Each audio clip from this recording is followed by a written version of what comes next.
Good evening students, RCC की live maths class में मैं आपका वेलकम करता हूं। परसेंटेज का टॉपिक हमने पढ़ा है, पूरा परसेंटेज का टॉपिक मैं आपको कंप्लीट करवा चुका हूं और इसी कड़ी में आगे अगर हम बात करें दूसरे टॉपिक की, तो मैंने आपको प्रॉमिस किया था कि परसेंटेज के बाद हम पढ़ेंगे कंपाउंड इंटरेस्ट। तो आज का टॉपिक लेकर चलते हैं कंपाउंड इंटरेस्ट। स्लो प्रोसेस है, धीरे धीरे आगे बढ़ेंगे। थोड़ा सा आप बोर्ड के ऊपर कंसंट्रेट कीजिएगा।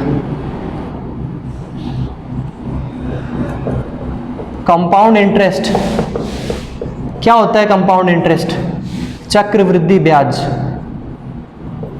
चक्रवृद्धि ब्याज ज़्यादातर जगह क्या किया जाता है कि सिंपल इंटरेस्ट पहले पढ़ाया जाता है। ऐसा लगता है कि सिंपल इंटरेस्ट इजी रहता है, लेकिन जहाँ तक मैं जानता हूँ कंपाउंड इंटरेस्ट आपको इजी पड़ेगा और सिंपल इंटरेस्ट निकालना आपको हार्ड लगेगा।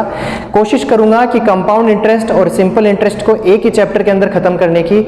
जो अलग से कंपाउंड इंटरेस्ट सिंपल के कुछ सवाल आते हैं वो मैं आपको अलग से बाद में दूसरे टॉपिक में कंप्लीट करवा दूंगा। आप देखिए, चक्रवृद्धि ब्याज, ब्याज का मतलब क्या होता है? अगर आपने किसी से रुपए उधार लिए हैं तो आपको अच्छे से पता होगा ब्याज का मतलब क्या होता है।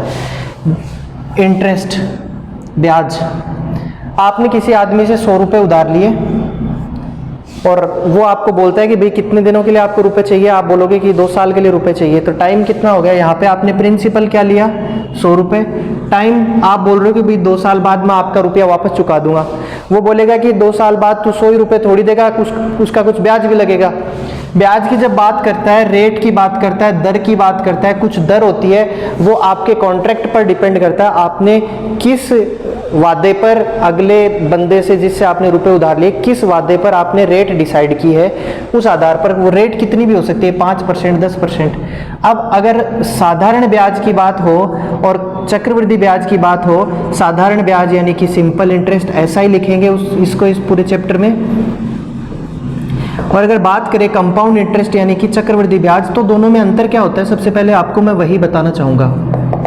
साधारण ब्याज और चक्रवृद्धि ब्याज में अंतर क्या होता है? बहुत छोटा सा अंतर है। देखिए, जैसे 100 रुपए आपने किसी से उधार लिए 2 साल के 5% की दर से, तो 100 रुपए का 5% निकाल लीजिए, कितना होता है? 5 रुपए होते हैं। यानी 1 साल का ब्याज कितना हो गया? 5 रुपए हो गए। आपने कितनी साल के लिए रुपया उधार लिया है? 2 साल के लिए रुपया उधार लिया है, यानी कि 100 रुपए तो आपको देने ही देने हैं। 5 रुपए 1 साल का ब्याज, 5 रुपए अगले साल का ब्याज, यानी कि आपको कितने रुपए चुकाने होंगे? 110 रुपए। ये तो होता है हमारा साधारण ब्याज, यानी कि जो रुपया है उस रुपये के ऊपर जितनी भी रेट है उसको एक साथ अपन डिफाइन कर सकते हैं। देखिए, जैसे 5% है, 5% 1 साल का, तो 2 साल का कितना हो जाएगा? 10%। तो सीधा भी निकाल सकते हैं, 100 का 10% यानी कि 10 रुपए।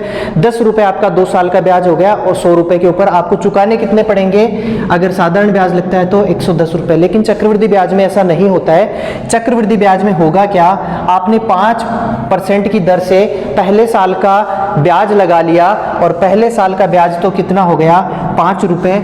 अब ये 5 रुपए उस 100 रुपए में जुड़ जाएंगे साल के अंत में, यानी कि अगर आपने जनवरी में उधार लिए हैं और अगर आप दिसंबर में बात कर रहे हैं तो पूरे साल का जो 5 रुपए ब्याज बना है वो उस 100 में जुड़ जाएगा।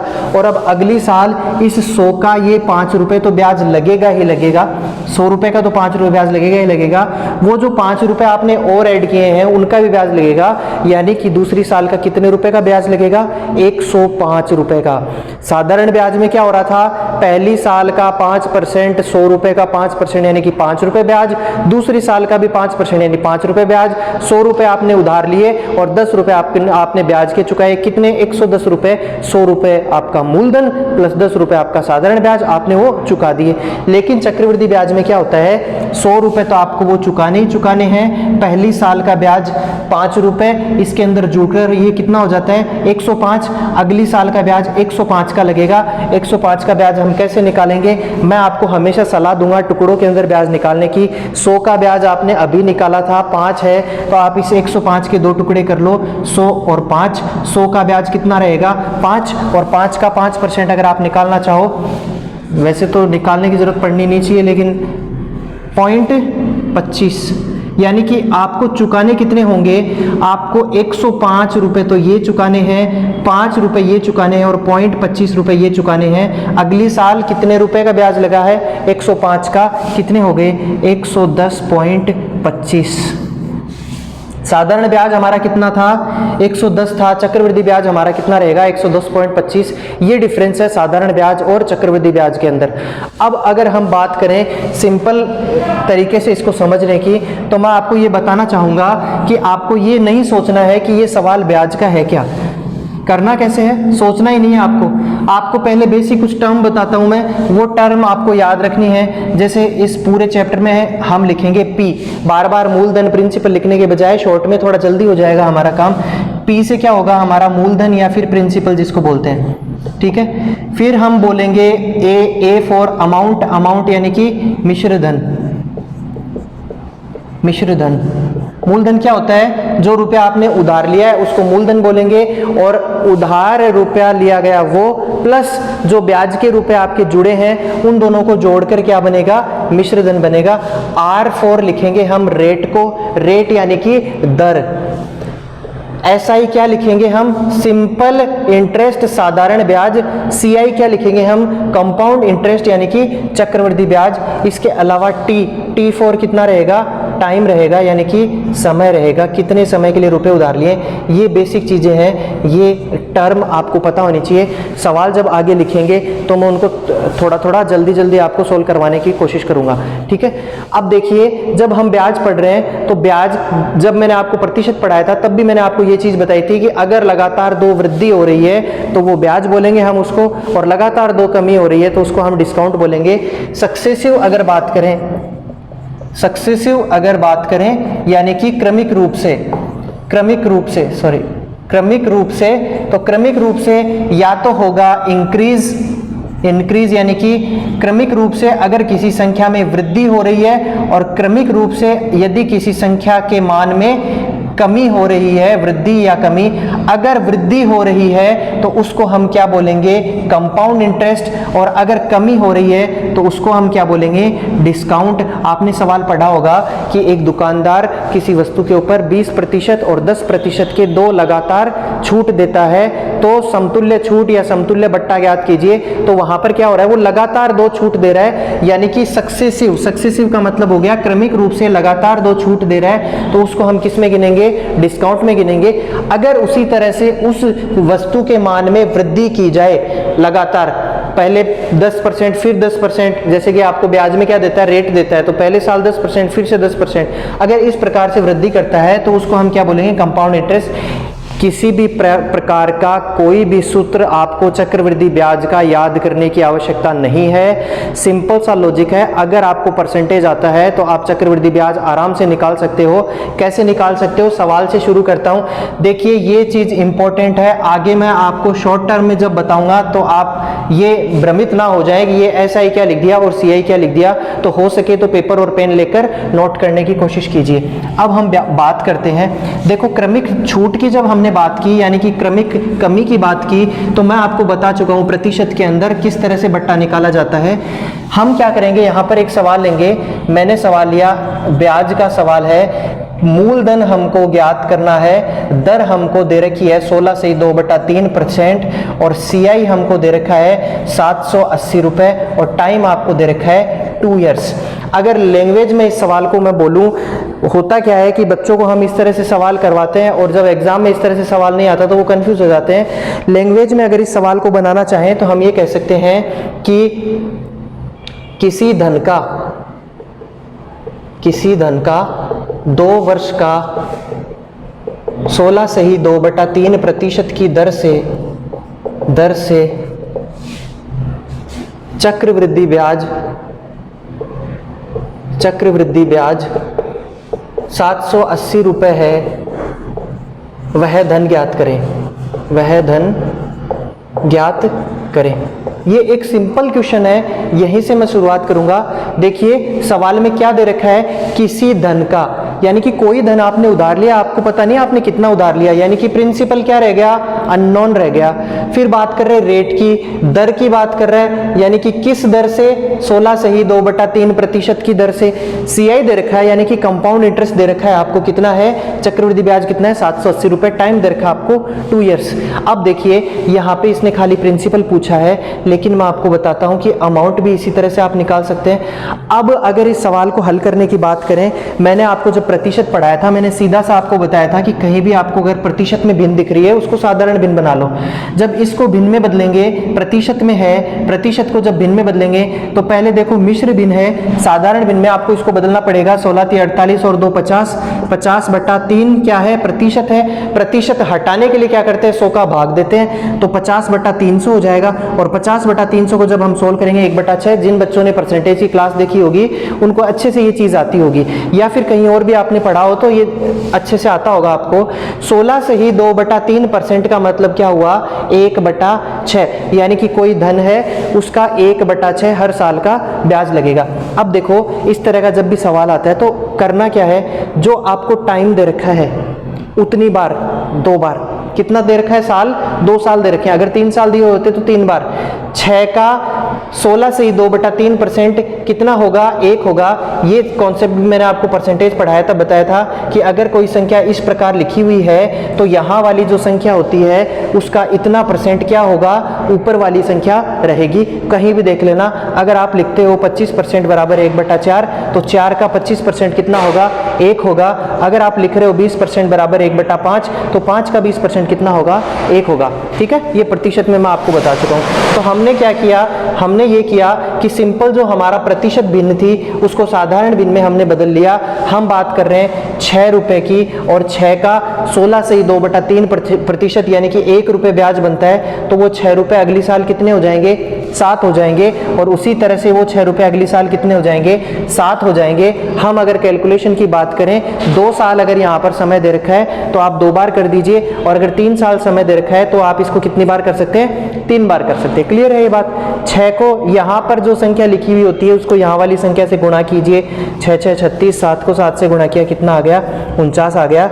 यानी कि कोई 36 रुपए थे, वो 36 रुपए कितने बन गए 49 बन गए। और 36 49 कब बन गए, जब 2 साल तक 16 से ही 2/3% की दर से इसके ऊपर ब्याज लगाए। और ब्याज कौन से की बात कर रहा हूं, खाली चक्रवृद्धि ब्याज की बात कर रहा हूं। जब चक्रवृद्धि ब्याज का क्वेश्चन आए तो हम उसको इस तरह से खत्म कर सकते हैं।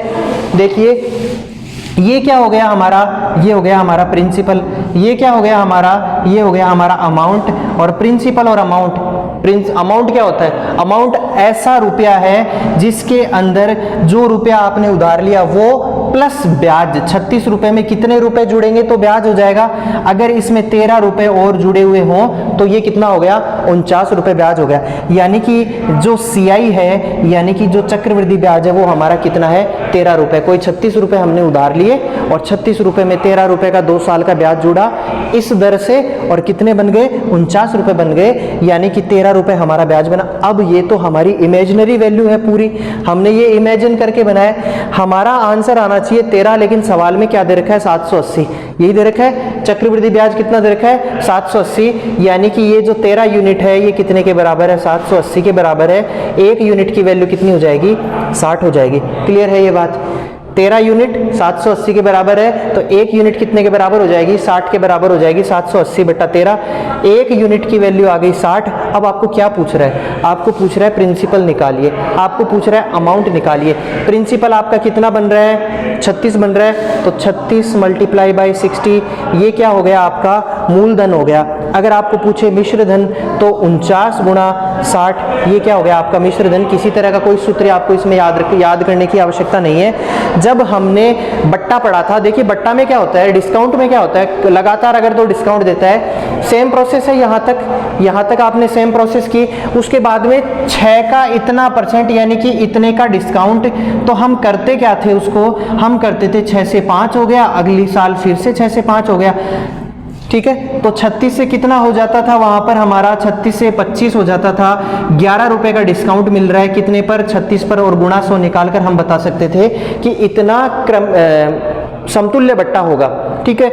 अगर अलग अलग रेट होती थी, मान लो कि एक बार दे रहा है 16 से 2/3% का डिस्काउंट, दूसरी बार दे रहा है 12 से 1/2% का डिस्काउंट, तो 12 से 1/2% की हम भिन्न बनाते थे और उसको बताते थे हम 1/8, तो 8 की चीज है, 1 का डिस्काउंट देकर उसको कितने में बेचेगा, 7 में बेचेगा। 8 को 6 से मल्टीप्लाई किया, कितना आ गया, 48 आ गया। 7 को 5 से गुणा किया, 35 आ गया। कितने रुपए का डिस्काउंट हो गया, 13 रुपए का डिस्काउंट हो गया। 13 का डिस्काउंट कितने पर, 48 पर गुणा 100। इस तरह से हम करके, अगर आप लगातार कमी कर रहे हैं, यही चीज मैं आपको बताना चाह रहा था, सक्सेसिव, अगर आप लगातार कमी कर रहे हैं तो इसी तरीके से आप सवाल में समतुल्य बट्टा वाला जो सवाल है उसको हल कर सकते हैं। और अगर आप लगातार वृद्धि कर रहे हैं तो आप चक्रवृद्धि ब्याज इससे निकाल सकते हैं। अगर ये तरीका समझ में आया है, एक सवाल मैं आपको देता हूं, सब तरह के क्वेश्चन आप इस तरह से कर सकते हो। इसी सवाल को करने का एक तरीका और है मेरे पास, जब साधारण ब्याज का नाम आ जाए इस सवाल में, जब इस सवाल में साधारण ब्याज का नाम आ जाए, इसी तरीके से उस सवाल को करना अगर आप चाहो तो पॉसिबल नहीं हो पाएगा, क्योंकि यहां पर है मूलधन, यहां बना मिश्रधन और यहां क्या बना है आपका चक्रवृद्धि ब्याज बना है। साधारण ब्याज की बात आ जाए तो इसी सवाल को करने का दूसरा तरीका रहेगा। देखिए किस तरह से वो सवाल हम कर पाएंगे, थोड़ा सा ध्यान दीजिएगा। जितनी आपकी दर होती है उसको आपने भिन्न में बदला, 16 से 2/3% है, भिन्न में बदला 1/6। 6 का क्या करना है आपको, अगर 2 साल का टाइम दिया हुआ है तो इस 6 का करना है आपको स्क्वायर, अगर 3 साल का टाइम दिया हुआ हो तो 6 का कर दो क्यूब, और अगर 4 साल का टाइम दिया हुआ हो तो 6 की कर दो पावर 4। तो 6 का स्क्वायर कितना होता है, 36। यानी कि हम मानेंगे हमने रुपया कितना उधार लिया है, 36 रुपया उधार लिया है। अब इस 36 रुपए पर कितनी साल का ब्याज लगेगा, 2 साल का ब्याज लगेगा। 36 का कितना, 1/6। भाई रेट क्या है, रेट तो 16 से 2/3% है, यानी कि 1/6 है। इस 36 का 1/6, 36 6 रुपए और 6 रुपए, यानी कि ये जो 36 रुपए है, पहले साल का साधारण ब्याज कितना, 6 रुपए, दूसरी साल का साधारण ब्याज कितना, 6 रुपए। अगर 2 सालों का साधारण ब्याज आपको पूछे तो कितने आ गए, 12 रुपए। लेकिन अगर ये सवाल है, ये सवाल दिया हुआ है, इसमें तो हमको चक्रवृद्धि ब्याज दिया हुआ है, तो हम 12 रुपए साधारण ब्याज कैसे बता देंगे, इसी के अनुपात में हमको साधारण ब्याज निकालना पड़ेगा। तो देखिए हम फिर यहाँ पर मिलाएंगे कॉन्सेप्ट को, कौन से कॉन्सेप्ट को मिलाएंगे कि साधारण ब्याज क्या होता है और चक्रवृद्धि ब्याज क्या होता है। साधारण ब्याज क्या होता है, कोई रुपया जो आपने उधार लिया था, पहली साल भी उसका उतना ही रुपए ब्याज रहेगा, दूसरी साल भी उसका उतने ही रुपए ब्याज रहेगा। साधारण ब्याज का मतलब यही होता है कि लगातार बराबर बराबर हर साल वो रुपया सेम रहता है। अगर आपको ये पूछे कि 12 महीने का ब्याज कितना होगा, 6 रुपए। अगर आपको ये पूछे 6 महीने का ब्याज कितना होगा, 3 रुपए। अगर आपको पूछे 3 महीने का ब्याज कितना होगा, तो आप इजीली बता सकते हो 1.5 रुपए 3 महीने का ब्याज होगा। यानी कि बराबर बराबर, आधा, उसका दुगुना, उसका दुगुना, इस तरह से किस में बढ़ता है, साधारण ब्याज में। लेकिन हमको सवाल में क्या दे रखा है, चक्रवृद्धि ब्याज दे रखा है, और हमको पूछ रहा है साधारण ब्याज बताइए। इसी सवाल की बात कर रहा हूं। देखिए 6 जो है, 36 रुपए आपने उधार लिए, आप ये मान लो जनवरी में आपने उधार लिए, जनवरी 2020 में, ठीक है भाई। लॉकडाउन लग गया, कोरोना आ गया, जनवरी 2020, मार्च में लग गया, अप्रैल में ये आपने बिना कमाए निकाल दिए, लेकिन आपको रुपया तो चुकाना पड़ेगा ना, ब्याज कोई माफ नहीं कर रहा। तो जनवरी 2020 में आपने 36 रुपया उधार लिया, और 36 रुपए का दिसंबर 2020 तक ब्याज कितना बन गया, 6 रुपए तो ब्याज बन गए। 36 रुपए आपने उधार लिए थे, यानी कि अगले साल यानी कि 2021 का कितने रुपए का ब्याज लगेगा, 36 और 6, अब ब्याज लगेगा 42 रुपए का। कौन सा, अगली साल का कितने रुपए का ब्याज लगेगा, 42 रुपए का ब्याज लगेगा। तो देखिए 36 रुपए का ब्याज तो आपने निकाल रखा है, कितना बन गया, 6 रुपए। 36 और इस 6 रुपए का भी ब्याज आपको देना पड़ेगा, किस दर से, जो दर आपकी लगी हुई है। 6 का 1/6 कितना, 1 रुपया ब्याज हो गया।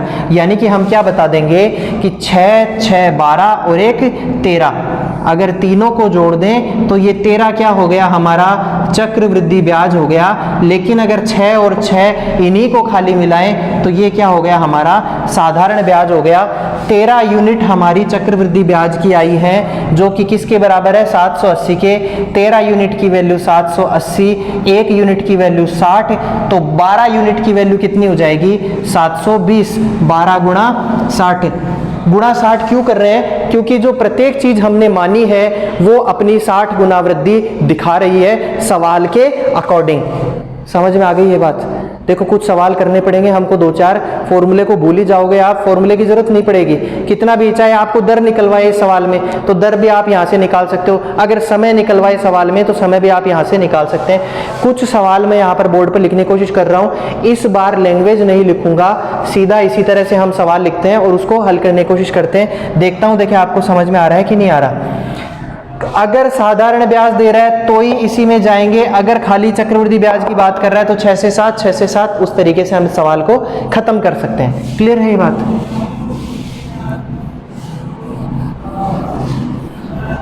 चलिए सवाल को हल करने की कोशिश कीजिए। ये हमारे इसी तरह से लिखे रहेंगे यहाँ पर, और मैं लिख रहा हूँ। इस बार मैंने रेट दे दिया आपको 10%, टाइम दे दिया 2 इयर्स, और मैं आपको दे दूं, चलो इस बार ये दे देता हूं, मैं आपको मिश्र धन दे देता हूं 2420 रुपए है। यानी कि कोई धन, सवाल क्या है, अगर लैंग्वेज में मैं जाऊं, कोई धन 10% की दर से 2 वर्ष में अब ब्याज लगकर, चक्रवृद्धि ब्याज लगकर 2420 बन जाता है। 2420 बन जाता है, इसका मतलब क्या होता है, आपने कुछ रुपया उधार लिया, उसमें ब्याज जुड़ा और वो कुछ आपको चुकाने वाला अमाउंट बन गया, मिश्र धन बन गया। आपको क्या निकालना है, मूलधन निकालना है, चक्रवृद्धि ब्याज निकालना है, साधारण ब्याज निकालना है। अगर साधारण ब्याज ना हो, अगर साधारण ब्याज ना हो तो हम क्या करेंगे, 10% की हमने बिन बनाई है 1/10, और 10 का 10% कितना होता है, एक कितने टाइम की बात कर रहा है, 2 साल, 10 से 11, 10 से 11, इनको मल्टीप्लाई कर देंगे 100, इनको मल्टीप्लाई कर देंगे 121, 100 रुपए थे, 2 साल का ब्याज लगकर बन गए कितने, 121, 21 रुपए क्या रह गया हमारा चक्रवृद्धि ब्याज, ये क्या रह गया हमारा प्रिंसिपल। प्रिंसिपल कितना आ गया हमारा 100 रुपए, चक्रवृद्धि ब्याज कितना है हमारा 21 रुपए, और मिश्र धन कितना है हमारा 121। लेकिन दे कितना रखा है 2420, यानी कि 121 कितने के बराबर है, 2420 के बराबर है। 1 यूनिट की वैल्यू कितनी हो जाएगी, 2420 बटा 121। जब आप इसको थोड़ा सोल्व करेंगे कितनी आ जाएगी, 1 यूनिट कितने के बराबर है, 20 के बराबर है, तो गुणा 20 गुणा 20, यानी कि कितने रुपए आपने उधार लिए थे, 2000 रुपए आपने उधार लिए थे, कितने रुपए ब्याज बन गया, 420 रुपए ब्याज बन गया, और अब आपको चुकाने कितने हैं 2420। क्रॉस चेक कर पा रहे हैं सवाल को, क्रॉस चेक कर पा रहे हैं, बिल्कुल। अगर चक्रवृद्धि ब्याज पूछ रहा है तो इस तरह से सवाल को कर सकते हैं। अगर साधारण ब्याज पूछे तो क्या करेंगे, देखिए मान लीजिए साधारण ब्याज और इसमें डाल दिया, तो मैं क्या करूंगा, सेम यहां तक हमको करना है। 10 से कितने हो रहे हैं 11, 10 का क्या कर दिया मैंने, 10 का क्या कर दिया मैंने, 2 साल का टाइम दे रखा है, 2 साल का टाइम दे रखा है, तो इसका क्या होगा, स्क्वायर होगा। 10 का स्क्वायर करेंगे तो कितना हो जाएगा, 100 हो जाएगा। इसका रीजन बताऊंगा मैं आपको कि स्क्वायर और क्यूब हम क्यों कर रहे हैं, कैलकुलेशन को इजी बनाने के लिए। 2 साल की बात कर रहे हैं तो 100 रुपए का 1/10 कितना होता है 10 रुपए, अगली साल का कितना 10 रुपए, और इस 10 रुपए का भी ब्याज लगेगा 1/10 के हिसाब से 1 रुपए। क्लियर है ये बात, समझ में आ गई होगी अच्छे से। यानी कि अगर मैं मूलधन बोलूं तो 100 रुपए था, अगर मैं साधारण ब्याज बोलूं तो 20 रुपए है, और अगर मैं चक्रवृद्धि ब्याज की बात करूं तो चक्रवृद्धि ब्याज हमारा कितना है 10, 10, 20 और 1, 21। समझ पा रहे हैं कॉन्सेप्ट को कि भाई 100 रुपए मैंने उधार लिए थे, 10% के हिसाब से 10 रुपए पहले साल का ब्याज हो गया, और 10% के हिसाब से 10 रुपए दूसरी साल का ब्याज हो गया, अगर साधारण ब्याज की बात करें तो। लेकिन अगर चक्रवृद्धि ब्याज की बात करें तो ये जो 100 रुपए होते हैं साल के अंत में, ये जो 10 रुपए ब्याज बनता है ये इसमें जुड़ जाता है, तो ब्याज लगेगा कितने का अगली साल का, 110 का लगेगा। देखिए क्या मैंने 110 का ब्याज लगाया है अगली साल का, 100 का तो ये लगा दिया और 10 का ये लगा दिया, 110 रुपए का ब्याज मैंने लगा दिया।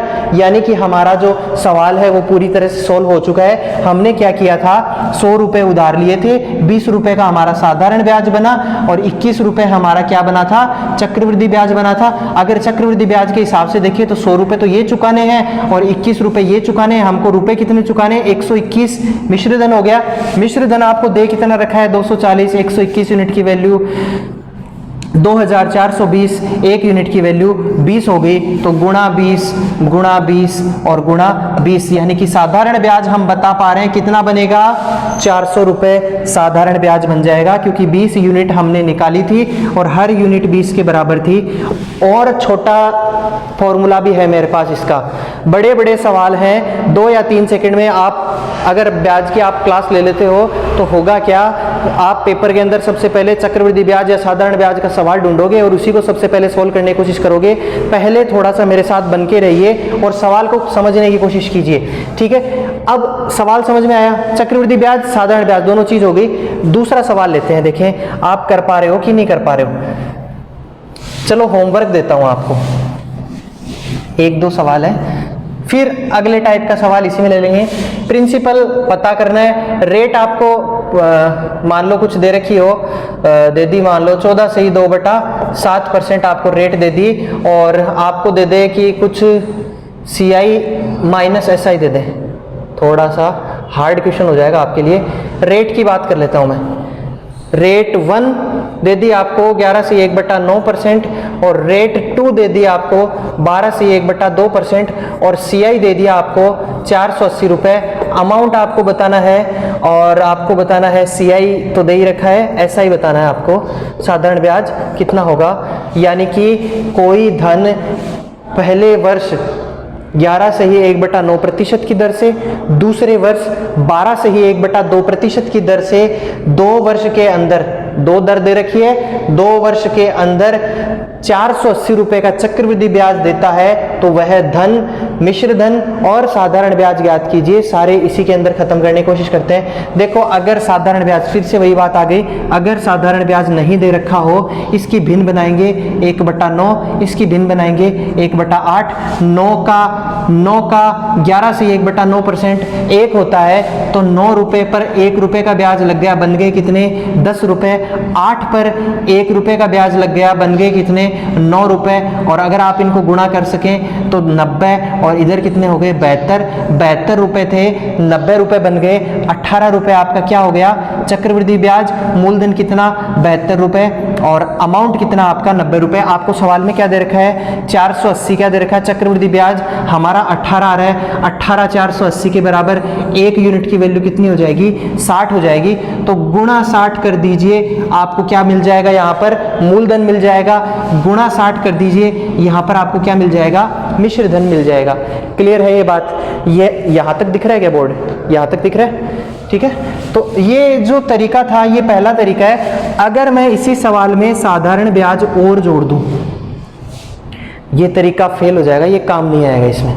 फिर क्या काम आएगा, वही चीज, ये पहली साल 1/9, दूसरी साल 1/8। अब हम स्क्वायर करेंगे, कौन से का स्क्वायर नहीं करेंगे, दोनों को गुणा कर लेंगे। 8 को 9 से गुणा किया कितने 72, यानी कि मैं मान लेता हूं 72 रुपये मैंने उधार लिए थे, और 72 रुपये पर पहली साल दर कितनी है 1/9, दूसरी साल दर कितनी है 1/8, 72 का 1/9 8 रुपये, 72 का 1/8 9 रुपये। क्लियर है यहाँ तक, 72 का 1/9 कितना 8 रुपया, 72 का 1/8 कितना 9 रुपया।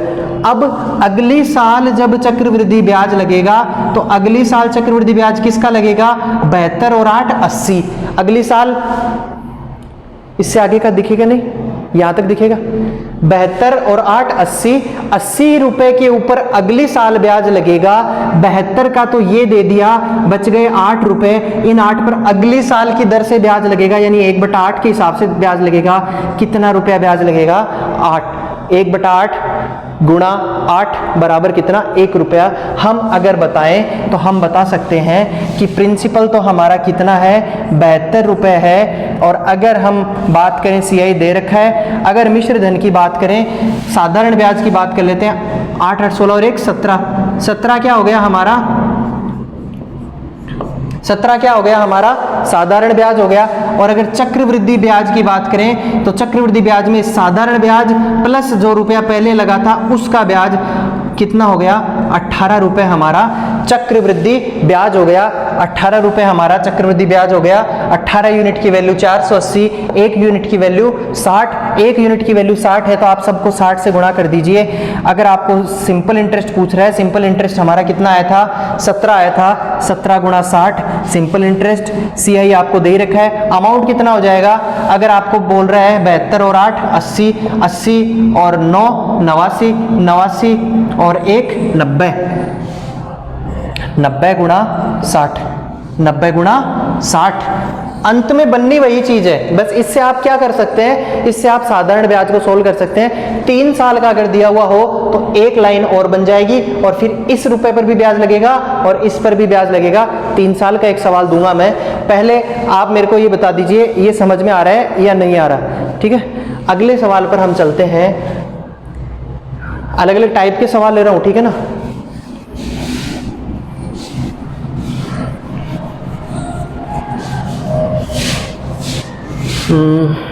चलो बनाते हैं सवाल दूसरा। अलग अलग दर का सवाल समझ में आ गया। अच्छा, इसमें एक चीज और याद रखनी है आपको, अगर टाइम नहीं दिया हुआ रहता है, टाइम नहीं दिया हुआ हो तो क्या करेंगे, अगर टाइम नहीं दिया हुआ होगा ना तो टाइम निकलवाएगा अगला कि कितने समय में हो रहा है, ठीक है ना। एक चीज और याद रखनी रहेगी इसमें कि जब आप बात कर रहे हैं कि खाली आपको ये बोले कि इतने % की दर से ब्याज लग रहा है, आपको ये ना बोले अर्धवार्षिक दर से लग रहा है या वार्षिक दर से, तो आपको ये मानना है, ज्यूम करना है कि वो लगभग 90% केस में क्या रहेगा कि वो वार्षिक ब्याज की दर ही रहेगी, जब तक ये ना कहे कि अर्धवार्षिक देय है, ठीक है। अगले सवाल पे जाते हैं। अब मैं ले रहा हूं सवाल, रेट मैंने बोल दी 15% है, टाइम दे रखा है 2 इयर्स का, और थोड़ा सा और इसको हार्ड बनाते हैं। इस बार ये बोल रहा है चक्रवृद्धि ब्याज तथा साधारण ब्याज का अंतर है 180 रुपए। मूलधन ज्ञात कीजिए, साधारण ब्याज ज्ञात कीजिए, चक्रवृद्धि ब्याज ज्ञात कीजिए, मिश्र धन ज्ञात कीजिए। ये सब सवाल क्या दे रखा है, चक्रवृद्धि ब्याज माइनस साधारण ब्याज। नाम किसका आ गया यहाँ पर, साधारण ब्याज का नाम आ गया, यानी कि वो हमको बनाना पड़ेगा। 15% की भिन्न बना ली, 15/100, 3/20, और 3/20 में हमने क्या करना है, जब टाइम दे रखा है आपको 2 साल, तो 20 का क्या कर देंगे हम, स्क्वायर कर देंगे। 20 का स्क्वायर कितना होता है, 400 होता है। 400 रुपए कुछ हमने उधार लिए हैं और उस 400 रुपए पर 2 साल का ब्याज किस हिसाब से 3/20 की दर से जब लग रहा है, तो 3/20 की दर से कितना हो गया, 60 रुपए। तो ये हो गए 60 रुपए, ये हो गए, यानी कि अगर हम बताएं 120 रुपए, तो ये क्या हो गया हमारा साधारण ब्याज। क्लियर है ये बात। अगर हम बात करें चक्रवृद्धि ब्याज की, तो पहली साल जो 400 था उस पे 60 रुपए ब्याज बना था, तो अगले साल कितने रुपए का ब्याज लगेगा, 460 रुपए का लगेगा। 400 रुपए का तो आप दे चुके हो, 60 रुपए का ब्याज आपको देना है। किस दर से, दूसरे साल की ब्याज की दर से ब्याज देना है।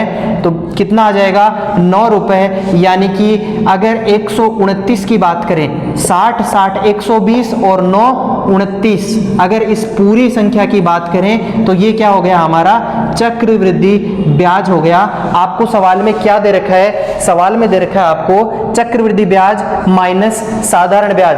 चक्रवृद्धि ब्याज माइनस साधारण ब्याज कितना आ रहा है आपका, 9 रुपए आ रहा है। 9 नहीं है, कितना है, 180। 9 यूनिट की वैल्यू 180, 1 यूनिट की वैल्यू 20 है, 1 यूनिट की वैल्यू 20 है। अब बताइए क्या क्या निकालना था। मूलधन कितना आ रहा है हमारा, 400। साधारण ब्याज हमारा कितना आ रहा है, साधारण ब्याज कितना आ रहा है, 120। चक्रवृद्धि ब्याज हमारा कितना आ रहा है, 129। और मिश्र धन की अगर हम बात करें, चक्रवृद्धि ब्याज निकलवा रहा है तो मिश्र धन 400 प्लस 129, मूलधन प्लस चक्रवृद्धि ब्याज, यानी कि 529 क्या रहेगा हमारा, मिश्र धन रहेगा। लेकिन ये रियल वैल्यू नहीं है, ये इमेजिनरी वैल्यू है। एग्जाम में आपको रियल वैल्यू पूछेगा। रियल वैल्यू कैसे निकलेगी, 1 यूनिट जब 20 के बराबर है तो सभी चीजों को 20 से आप गुणा कर दीजिए, ये आपका आंसर आ जाएगा। मेरे ख्याल से इससे इजी तरीका नहीं हो सकता आपको ब्याज बताने का। सवाल समझ में आया। एक सवाल और देता हूं मैं आपको ऐसा ही, आप यहां पर कर लीजिए CI माइनस SI कर लीजिए 40 रुपए। CI माइनस SI कितना है, 40 रुपए। टाइम है 2 साल और दर देता हूं आपको, ये दे दी मैंने 14 से ही 2/7%। ठीक है, ये चीजें निकाल के बताओ। चलिए फटाफट सॉल्व कीजिए और सॉल्व करके ये सारी संख्याएं ये सारे मान मुझे बताने। इस तरीके से आप इस सवाल को कर सकते हैं। अगर आपको सवाल को करने का तरीका समझ नहीं आ रहा, वीडियो को पॉज करके जब खत्म हो जाती है क्लास, उसके बाद में आप दोबारा से उसको देख सकते हैं। बार बार देखेंगे, 2 या 3 बार देखेंगे तो आपको अच्छे से समझ में आने लग जाएगा। ये सवाल है मेरा। दूसरा सवाल अगर हम और लें, बोर तो नहीं हुए ना? बोर हो गए क्या भाई?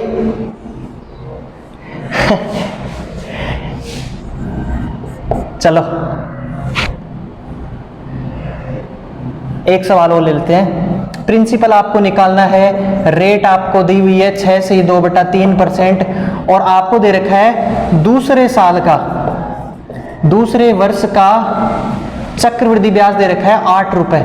आपको सारी चीज पूछ रहा है, अमाउंट पूछ रहे हैं, आपको एसआई पूछ रहे हैं, आपको सीआई पूछ रहे हैं, ये सारी संख्याएं आपको पूछ रहे हैं। आपको क्या दे दिया, थोड़ा सा घुमाता जा रहा हूं मैं, धीरे धीरे हार्ड लेवल के क्वेश्चन हो जाएंगे। इसी तरीके से हम सब सवालों को खत्म कर देंगे। यहां पर मैं सवाल को करने की कोशिश कर रहा हूं। क्या करना है हमको क्या करना है, इसको साधारण भिन्न बनानी है। 6 18 और 2 20, 20/3, 20/300, 20/300 को जब हम सोल्व करेंगे 1/15 कितनी बन जाएगी इसकी, 1/15। और 15 का क्या करना है हमको, दूसरे वर्ष का सीआई दे दिया, टाइम नहीं दिया, टाइम दे देते हैं 2 ईयर्स। ठीक है, 15 का क्या करना रहेगा, हमको स्क्वायर करना रहेगा, क्योंकि टाइम कितना दे रखा है, 2 ईयर्स दे रखा है। 15 का स्क्वायर कितना होता है भाई, 225। कितने साल का, 2 साल का, 1/15, दूसरे साल का भी 1/15, और जो अमाउंट आएगा उसका 1/15 यहां पर इसी तरह से निकालते हैं हम। 225 का 1/15 कितना होगा, 15 रुपए। कितना होगा, 15 रुपए। 15 का 1/15 कितना होगा, 1 रुपया। यहां तक समझ में आया। इसी तरह से हमने बाकी के सवाल को किया। अब देखिए हमारा मूलधन कितना है, 225 रुपए। मूलधन कितना है, 225 रुपए। अमाउंट की अगर अपन बात करें तो अमाउंट हमको क्या करना पड़ेगा, निकालना पड़ेगा भाई। 15 कितने, 30 और 1 31। 225 तो ये हो गए और 31 रुपए ये हो गए, तो 225 तो उधार लिए थे और 31 रुपए हमारे क्या बन गए, ब्याज के बन गए। अगर साधारण ब्याज की बात करें 15 और 15 कितने, 30 रुपए। अगर चक्रवृद्धि ब्याज की बात करें 15 15 30 और 1 31 रुपए चक्रवृद्धि ब्याज। यहां तक समझ में आ गया। अब देखो पहले साल का साधारण ब्याज कितना है, 15 रुपए। पहले साल का साधारण ब्याज कितना है, 15 रुपए है। दूसरे साल का साधारण ब्याज कितना है, 15 रुपए। साधारण ब्याज हमेशा क्या रहेगा, हर साल का बराबर बराबर रहता है। पहले साल का 15 रुपए, दूसरे साल का 15 रुपए। अगर हम बात करें चक्रवृद्धि ब्याज की तो पहले साल का साधारण ब्याज कितना, 15 रुपए। पहले साल का चक्रवृद्धि ब्याज भी कितना, 15 ही रुपए है। क्योंकि चक्र कब बनेगा, चक्र में वृद्धि, चक्रवृद्धि कब बनेगा, जब पहले से कुछ ब्याज उसके ऊपर लगा हुआ रहेगा। तो पहले साल का साधारण भी 15 ही है और पहले साल का चक्रवृद्धि भी 15 ही है। दूसरे साल की बात करें तो दूसरे साल का साधारण कितना है, 15, लेकिन दूसरे साल का चक्रवृद्धि ब्याज कितना हो गया, 16 रुपए दूसरे साल का चक्रवृद्धि ब्याज हो गया। दूसरे साल का चक्रवृद्धि ब्याज दे कितना रखा है, 8 रुपए, यानी कि 16 कितने के बराबर है, 8 रुपए। सवाल को घुमाएगा, आपको बोलेगा 2 सालों का चक्रवृद्धि ब्याज। अगर आपको बोले 2 सालों का चक्रवृद्धि ब्याज, 2 सालों का चक्रवृद्धि ब्याज, आपको बोले दूसरे साल का चक्रवृद्धि ब्याज, दूसरे साल का चक्रवृद्धि ब्याज। क्लियर है बात, लैंग्वेज में फंसा लेगा और क्या बोलते हैं उसको, अटंगी डाल देगा और वहीं पड़े रहोगे, टसकते रहोगे, उठ ही नहीं पाओगे। 16 यूनिट की वैल्यू कितनी, 8। 1 यूनिट की वैल्यू 8/16, यानी कि 1 यूनिट की वैल्यू कितनी, 1/2। जितनी भी संख्याएं दी हुई है सबको 1/2 से आप गुणा कर दीजिए। आपका आंसर आपके सामने ही पड़ा है, 1/2 गुणा 1/2। सारे सोल्व कर लीजिए। ठीक है, सवाल और भी बहुत सारे हैं लेकिन समय नहीं है, गर्मी लग रही है, भयंकर गर्मी है, रात के 9 बज रहे लेकिन पसीने आ रहे हैं। सर को बहुत बार बोल दिया एसी लगवा दो, अब आप वीडियो तो देखते नहीं हो तो एसी कहाँ से लगवाएंगे। ज़्यादा से ज़्यादा वीडियो को लाइक कीजिए, शेयर कीजिए, कमेंट कीजिए, समझ में नहीं आता बात कीजिए और चाइना के प्रोडक्ट का बहिष्कार कीजिए। Thank you.